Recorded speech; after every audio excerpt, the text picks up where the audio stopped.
What forced Sheikh Hasina to flee the country?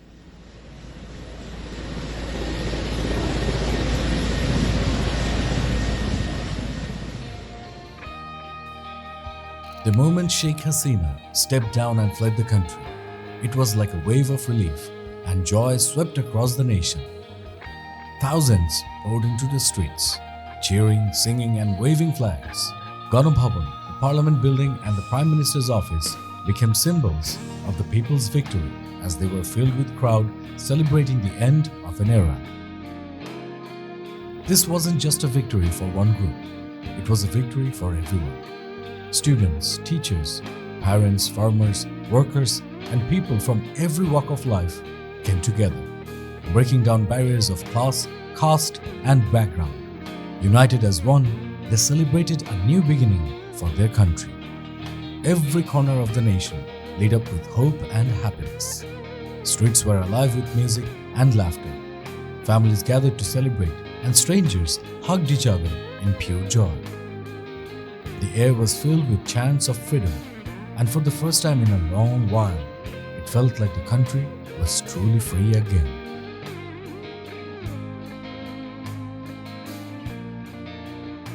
But this freedom came at a cost.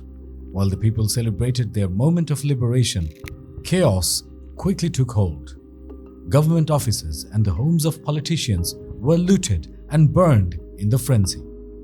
What had begun as a fight for justice now found itself on the edge of lawlessness. Who is Sheikh Hasina? What gives Sheikh Hasina the audacity to treat an entire nation as her personal fiefdom? What warped sense of entitlement fuels her action? And how does she justify the stranglehold she maintains over Bangladesh? Sheikh Hasina's political journey and eventual downfall are examples of how power can corrupt even the most promising leaders. One of the central criticisms leveled against her was the belief that ruling Bangladesh was her birthright.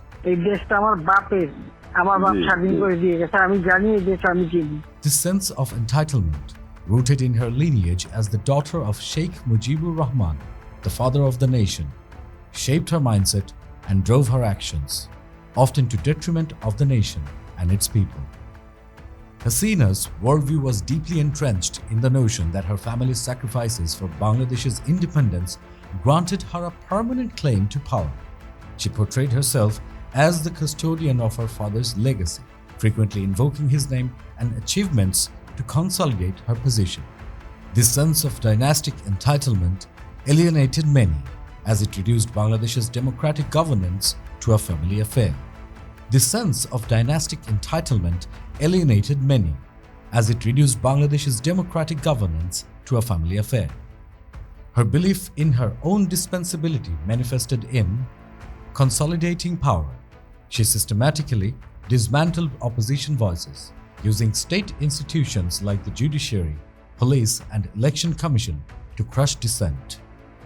The narrative she spun was that any challenge to her authority was an affront to her father's vision for the country, creating a cult of personality. Hasina centered herself as the only legitimate leader for Bangladesh, with propaganda glorifying her as the savior of Bangladesh while vilifying opponents as anti-national forces. Over time, Hasina's rule became synonymous with arrogance, nepotism, and oppression. Her policies and actions angered citizens and showcased her deep-seated authoritarian tendencies. Hasina's decision-making seemed to revolve around a zero-sum mindset. You're either with me or against me. Her obsession with preserving her father's legacy often made her blind to the present-day needs of Bangladesh. She prioritized symbolic victories like renaming places or commissioning monuments over substantive reforms. Many of her policies seemed motivated by a desire for vengeance, particularly against those who opposed her father during his time. This vendetta-like approach alienated large sections of the population. By the time mass protests erupted in 2024, people were fed up with Hasina's unchecked authoritarianism. Her refusal to acknowledge grievances, coupled with economic struggles and rampant corruption, drove the country to the breaking point. The harshest moments of her rule, from the detention of babies to the violent repression of peaceful protesters, became proof of her regime's cruelty.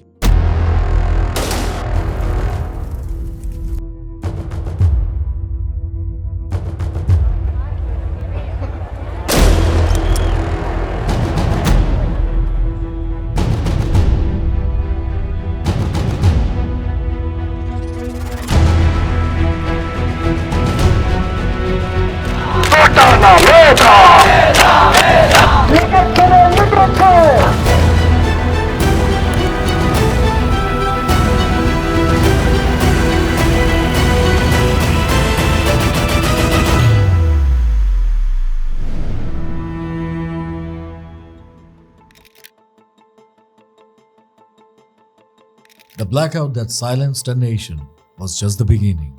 What followed was chaos, raw and unrelenting. As July ended, you'd naturally expect August to arrive. And it did for the rest of the world, but not for Bangladesh. Because unlike the world, Bangladesh was busy reforming. Bangladesh had a regime to shake, a government to shun.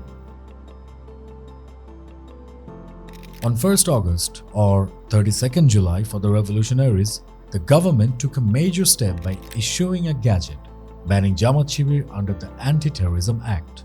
Meanwhile, the 6 organizers who had been in DB custody were finally released, bringing some relief to the movement.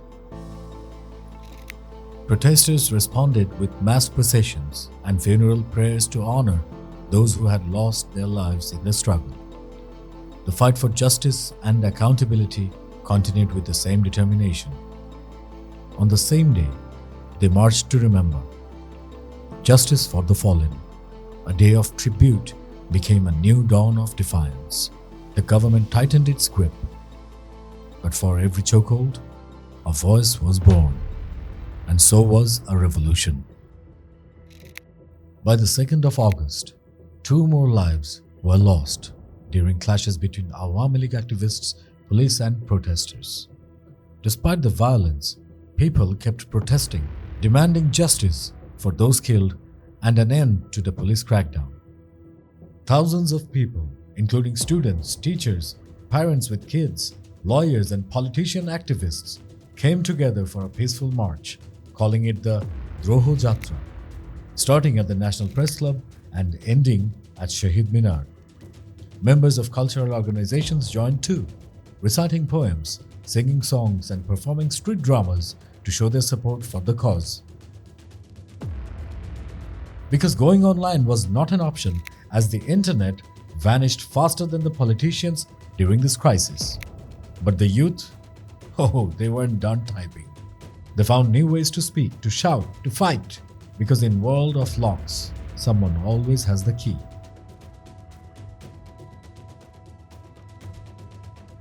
By August 3rd, the students were done with the government's little tricks. They understood that this government will only delay everything and nothing good will come out of this, so they decided to change their 9-point demand to one singular demand now, for Sheikh Hasina to resign. The protests reached a breaking point. Thousands flooded the streets despite curfews and crackdowns. Students were done caring about the curfew and the blackouts. Nothing mattered at this point. The protests grew even larger as thousands of ordinary citizens gathered at the Dhaka Central Shahid Minar to stand with the students and support their demands. It was a powerful show of unity and solidarity. The anti-discrimination students' movement led the charge, with calls for the removal of the country's leader, Sheikh Hasina. They came in strong, the young, the old, the silenced. Musicians lent their songs, artists lent their colors. In front of Shahid Minar, the nation's heartbeat was louder than its cries. And from that chaos came a promise: non-cooperation. On 4th August, a lot of events took place. The protesters announced a nationwide non-cooperation movement starting on that very day. Facebook was even blocked for 7 hours that day to try to silence the protesters. On the same day, the 6 released leaders revealed that the statements they gave in DB custody weren't voluntary. They had been forced. Meanwhile, Sheikh Hasina invited protesters to come to Ganabhavan for talks, saying her doors were open for discussion. Amidst the growing chaos, the coordinators of the protests announced the non-cooperation movement, a bold call for all citizens to stop paying taxes, to stop paying utility bills, and to keep all offices closed in solidarity with the uprising.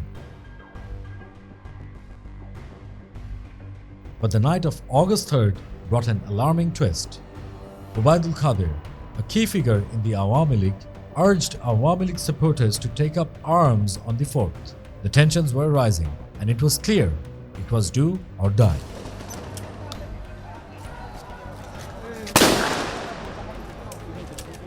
Tensions reached a breaking point as Awami League supporters were sent out across the country, leading to violent clashes with protesters.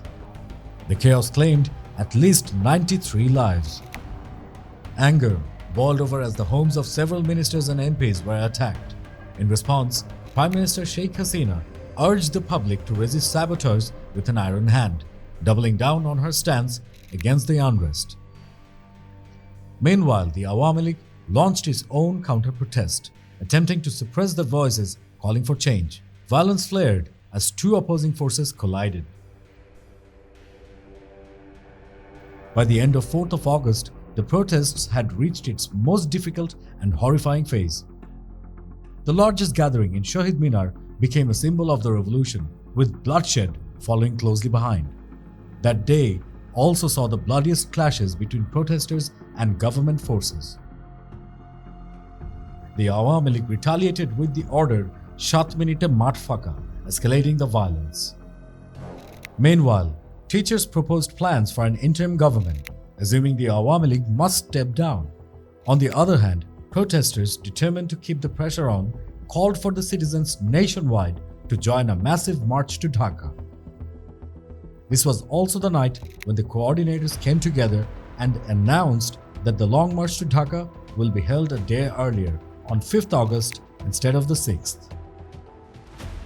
There were several pivotal moments, but if one analyzes the initial one-point demand which they had specifically relating to quota reform, and after the initial spate of violence, they then issued several list of demands which didn't actually have the resignation of Prime Minister, right? Even after the killings, even after the severe violence, I would say the protesters were being quite pragmatic, and they had asked for the resignation of certain ministerial officials and certain reforms in the public education sector as well. So it's only then when the authorities continued to use violence and continued to kill protesters with absolute disregard that we then see that this protest no longer is just about piecemeal reforms. It becomes about an overarching demand, which is the removal or ouster of an authoritarian regime. And I think that transition, of course, is quite important. And the reason I sort of urge others to sort of analyze the students transitioning from reform-oriented demands to one completely related to the ouster, or calling for the ouster of the current government, is to show that they should be credited as having a great deal of patience, because that transition didn't happen overnight. That transition didn't happen suddenly. That transition happened after they experienced unprecedented levels of killings and brutality, where the existing then ruling party just became completely irredeemable in their eyes. And once that transition happened, of course, we then see that it's no longer a student movement. It becomes a student-led movement that unites people from across all walks of life, right? To those very exhilarating videos that I saw where, you had students being joined by rickshaw pullers, you had models, actors, ordinary lay people, everyone just uniting under that one demand, which is, removal. So I would say that was extremely pivotal. And I think after the initial communications shutdown and the shoot-on-search curfew order, the regime has thought that once again we've been able to successfully, crush a student-led movement. But when the students came back into the streets, when the people came back, I think, they were sending a clear message that, this time we will not go back to our homes and pretend like these atrocities did not just take place. So I think it's the students' sheer resilience in the face of unimaginable brutality were the crucial moments. And from a technical point of view, it's when the military switched roles, right? In the initial spate of violence, the military was using force alongside other security forces. But in the second phase, they took on a more neutral role where they were kind of sitting on the fence, not directly using force against protesters, but also not stopping those who were. So I think that shift is, of course, very crucial as well. Politically, but as we know, this can be contrasted with the role of the police, which kept pulling the trigger till the very last moment.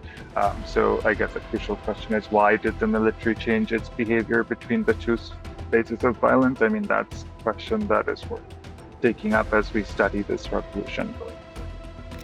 In this war of words between the government and the youth, a familiar enemy appeared. Indian media began to stir the pot, flooding news feeds with stories of Bangladesh teetering on the edge of collapse. But as the nation plunged into darkness, something else was brewing.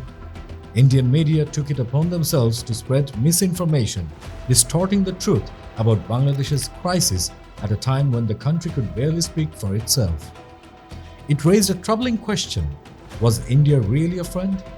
Or was it a wolf in sheep's clothing, waiting for the country to fall apart so it could seize the opportunity?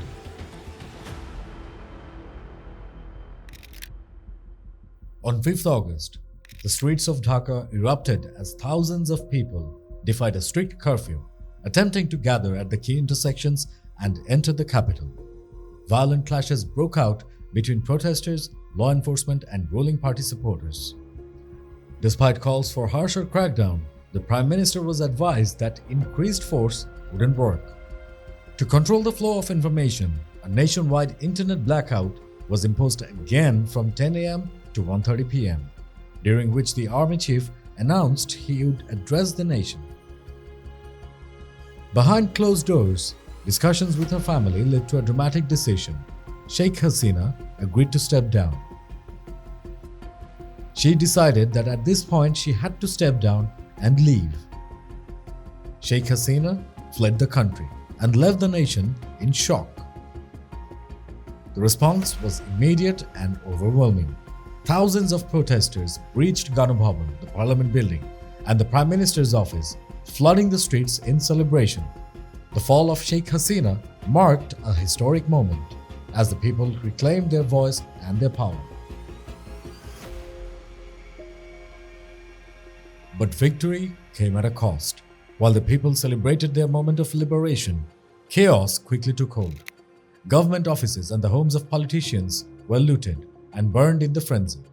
What had begun as a fight for justice now found itself on the edge of lawlessness. For months, students and Gen Z had been leading the fight, even when it felt like all hope was lost. They faced violence, they faced silence, and they overcame challenges that seemed impossible. But no matter what, they never gave up. And finally, after everything, they did it. They won. They achieved what they had been fighting for all along: freedom. It was a day of victory, a day of hope, and a reminder that when people stand together, anything is possible. Here's an hourly breakdown of 5th August. 8 a.m. People from across Bangladesh start arriving in Dhaka. 9 a.m. Protesters gather in key locations: Shahbag, Vasundhara, and Uttara. 10 a.m. Police open fire on protesters at Dhaka University. 11 a.m. Protesters break through police barricades and storm towards Dhaka. 12 p.m. Internet shutdown, no updates, leaving people in the dark. 1 p.m. Rumors spread that Sheikh Hasina fled. Confusion and unrest rise. 2 p.m. Army withdraws support from Sheikh Hasina. Her departure confirmed. 2:45 p.m. People flood the streets, celebrating across social classes. 3 p.m. Masses storm the PM's residence. Widespread looting begins. 4 p.m. Dhaka streets erupt in celebration, chants and unity. 4:30 p.m. Army Chief announces Sheikh Hasina's departure and an interim government. 5 p.m. Police flee, firing at protesters. Reports of 40+ deaths in Savah. 5:30 p.m. Looting escalates at Parliament, PM's residence and offices. 6 p.m. Fires and attacks on government offices and Awami League leaders' homes. 7 p.m. Awami League leaders flee. Sheikh Mujibur Rahman's residence burned. 7:30 p.m. Coordinators appoint Dr. Yunus as interim leader. 8 p.m. Lawlessness spreads. Police stations attacked amidst widespread chaos. 8:30 p.m. Raw agents caught in Badda. 9 p.m. Misinformation from India falsely claims attacks on Hindus in Bangladesh. 9:30 p.m. Bangladeshis debunk misinformation and protect the Hindu community. 10:30 p.m. Streets are chaotic, but organized patrols form to protect homes and communities. In the midst of the chaos, reports emerged of foreign weapons being found in Badda. It was as though the very forces meant to protect the people had been compromised. The police wore creepy uniforms instead of their usual gear, seemed more like strangers than protectors. Were they really the police? Or was something more sinister unfolding under the influence of India? The police fired their way out to escape, but who helped them? The presence of these foreign arms suggested that Bangladesh was not just fighting against its own corrupt system, but perhaps against external forces too. Yet, behind the scenes, India's role in this turmoil was far from over. Hasina, the architect of the corruption and suffering, was quietly harbored across the border in India. As the flames of revolution burned brightly in Bangladesh, India sheltered the very leader whose actions had fueled the unrest. Their support for Hasina's regime was clear, a strategic alliance, built on power and influence at the expense of a nation's future. As the streets burned, the elite fled, the same figures who had looted the nation for decades. Ministers and leaders, all vanished, many crossing the border into India. Reports from international outlets revealed billions stolen through money laundering, leaving Bangladesh's people to pick up those pieces. With everything in chaos, one thing was clear.